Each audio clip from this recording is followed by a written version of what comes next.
Sehingga ketika Sekjen PPNU berbicara seperti itu atau mendorong, mendukung Soeharto menjadi pahlawan nasional dan dianggap cukup syarat, itu kan seolah-olah kita semua udah setuju.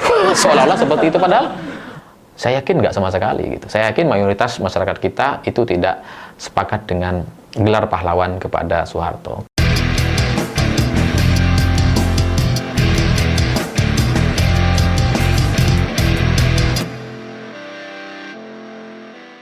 Selamat malam semuanya. Hari ini kita semua dikagetkan dengan rencana agar Soeharto bisa menjadi pahlawan nasional. Sebenarnya rencana ini sudah agak lama, tapi belakangan begitu serius sekali dan kemudian bahkan didukung oleh Menteri Sosial atau Gus Ipul. Karena Gus Ipul bilang bahwa ini sudah melalui sidang berkali-kali, sudah melalui pertimbangan yang cukup banyak dan Soeharto memang layak dan memenuhi syarat formal untuk menjadi pahlawan nasional.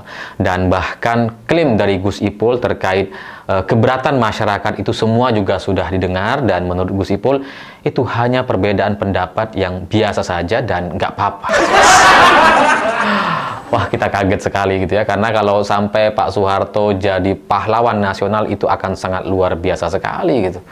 Ya bagaimana ceritanya seorang yang begitu diktator, korup di masanya, kemudian kita akui sebagai pahlawan nasional yang biasanya itu ya jadi apa ya, jadi teladan atau jadi contoh untuk kita semua. Itu sulit untuk kita bayangkan kalau misalkan kita harus menerima bahwa Soeharto sebagai pahlawan nasional. Dan terus terang saya agak bingung gitu ya ketika Gus Ipul bilang bahwa keberatan masyarakat itu hanya bagian dari perbedaan pendapat. Saya nggak ngerti udah, kok bisa kayak gitu. Ya karena soal keyakinan banyak orang, nggak cuma orang Indonesia tapi juga masyarakat dunia, bahwa Soeharto adalah tokoh dunia terkorup yang pernah memimpin Indonesia.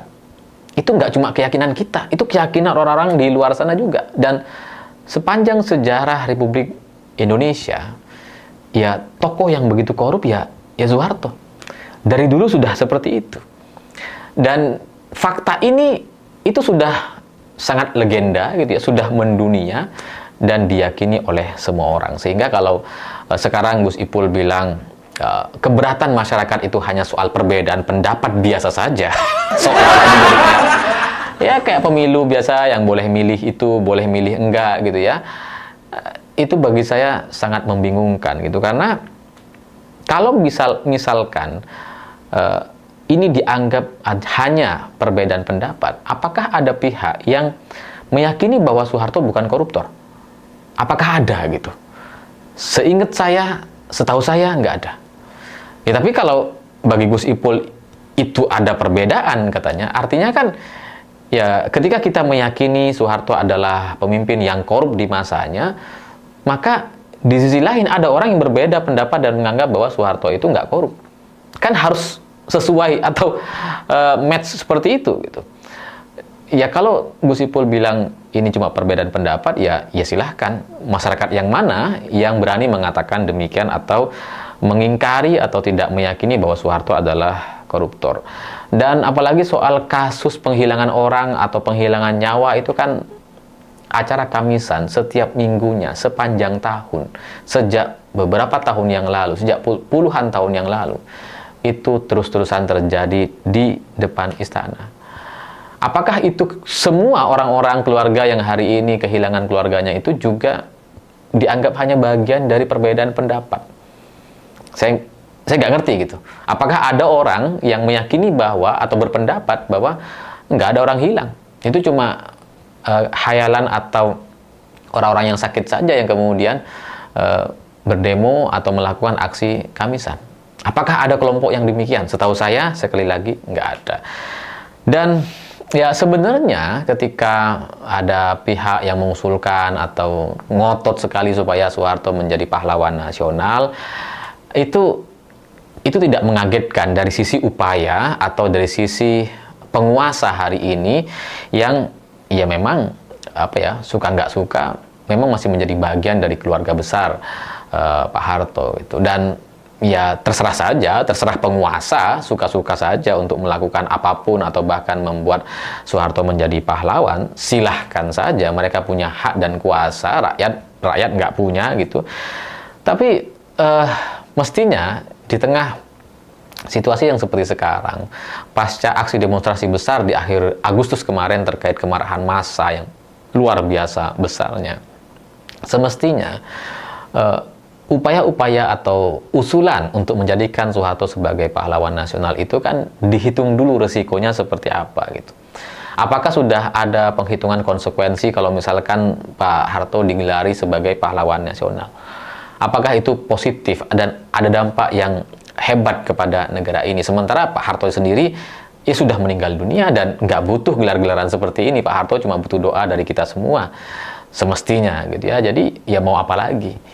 Jadi, apakah itu semua juga sudah dihitung atau dipertimbangkan? Karena, ya, itu harus dihitung. Kalau enggak, ya bisa jadi masyarakat marah dan kemudian menganggap pemerintah ini enggak sesuai dengan keinginan atau keyakinan masyarakat. Ya, tapi karena sudah ada dorongan dari Gus Ipul, itu membuat saya jadi lebih menanyakan, lebih ingin menyayangkan kenapa Gus Ipul juga berkomentar demikian. Oke lah, sebagai menteri dia harus mendukung gitu ya. Rencana supaya Soeharto jadi pahlawan nasional itu nggak bisa ditolak. Lowong dia menteri kok hari ini gitu. Tapi di sisi lain, bagaimanapun Gus Ipul adalah setahu saya Sekjen PBNU sampai hari ini. Sehingga ketika mendukung Soeharto menjadi pahlawan atau mendapat gelar pahlawan nasional, itu sangat memilukan sekali, itu sangat menyedihkan sekali bagi masyarakat NU. Karena fakta atau sejarah antara Soeharto dengan kelompok kiai dan ustadz itu kan tak terbantahkan. Itu sudah ada dalam sejarah dan itu keyakinan kita semua. Perlakuan atau sikap rezim Soeharto waktu itu kepada para ustadz dan kiai itu kan buruk sekali. Ditambah dengan pembantaian tanggal 12 September 1984. Itu sudah menjadi bagian dari sejarah bangsa ini. Dan itu korbannya yang mayoritas adalah Muslim dan tokoh-tokoh agama. Kalau dengan semua sejarah dan fakta yang sudah sedemikian jelasnya seperti ini, kemudian Gus Ipul masih bisa mendukung dan menganggap bahwa yang tidak sepakat atau keberatan masyarakat hanya perbedaan pendapat, saya ingin menanyakan bagaimana dengan sejarah-sejarah pembantaian atau sejarah-sejarah yang dulu begitu negatif kepada ustadz dan kiai di rezim Soeharto. Apakah itu semua juga adalah sejarah yang salah dan hanya perbedaan pendapat saja? Apakah kita, masyarakat NU ini harus mengubah keyakinan kita bahwa di era Soeharto nggak ada itu kriminalisasi atau intimidasi atau perlakuan buruk kepada ustadz, kiai atau tokoh agama, dan termasuk pembantaian di 12 September 1984 kepada mayoritas masyarakat Muslim waktu itu. Apakah semua sejarah itu mau ditutup dengan gelar pahlawan nasional hari ini? Saya nggak ngerti. Ya, tapi itulah konsekuensi dan dampaknya yang harus dihitung betul. Kalau Soeharto menjadi pahlawan nasional, dia akan sejajar dengan pahlawan yang lain. Dia akan dianggap sebagai seorang teladan yang bisa kita ikuti, kita tiru gitu ya. Dan sulit sekali untuk menerima fakta atau rekam jejak negatifnya selama kepemimpinan Soeharto. Dan ya kita semua tahu Gus Ipul adalah mensos, menteri, dan harus ya mendukung upaya-upaya pemerintah yang seperti ini, apalagi usulan terkait Soeharto yang menjadi pahlawan nasional. Kita pahami, kita mengerti posisinya yang mungkin nggak mudah bagi dirinya, dan mungkin sulit bagi Gus Ipul untuk mundur hanya gara-gara soal Soeharto jadi pahlawan gitu ya. Ya mungkin bagi Gus Ipul itu tidak terlalu penting. Mungkin Soeharto ya biar aja jadi pahlawan, toh nggak ada dampaknya secara pribadi bagi dia. Yang penting dia tetap jadi menteri. Tapi setidaknya sebagai Sekjen PBNU, dia kan harus mempertimbangkan untuk mengundurkan diri. Karena sejarah hitam, sejarah kelam Soeharto dengan tokoh-tokoh agama kita atau tokoh-tokoh bangsa kita di masa lalu itu sedemikian dekatnya, sedemikian tidak bisa dipisahkan antara sisi negatifnya. Jadi kalau Gus Ipul sekarang seperti merasa tidak bersalah dengan penetapan atau mendorong Soeharto menjadi pahlawan nasional, itu patut untuk kemudian kita tanyakan. Sebenarnya dia mau ngapain gitu. Ya minimal gitu ya, kalau dia nggak bisa mundur dari menteri dan dia harus mendukung gagasan atau rencana ini, ya mundur aja dari Sekjen PBNU. Ya biar kita nggak terlalu malu gitu. Karena hari ini kita jadi bingung. Kita mau menyampaikan penolakan itu sulit sekali gitu. Ya meskipun bisa aja sih, tapi masyarakat kan apa ya, masih melihat Gus Ipul sebagai Sekjen PBNU. Sehingga ketika Sekjen PBNU berbicara seperti itu atau mendorong, mendukung Soeharto menjadi pahlawan nasional dan dianggap cukup syarat, itu kan seolah-olah kita semua udah setuju.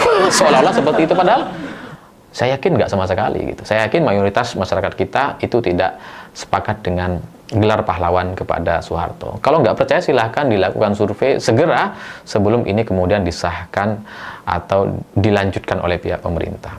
Ya semoga salah satunya dari apa yang saya sampaikan itu bisa dilaksanakan, entah Gus Ipul mundur, entah melakukan survei dulu, atau ya membatalkan semua rencana ini karena itu akan berdampak negatif kepada sejarah Republik Indonesia. Yang negatif-negatif mungkin ke depan tidak akan dipercaya, padahal darah dan fakta sejarah itu tidak bisa dihapuskan oleh gelar apapun. Saya pikir itu. Terima kasih sudah menonton. Begitulah kura-kura.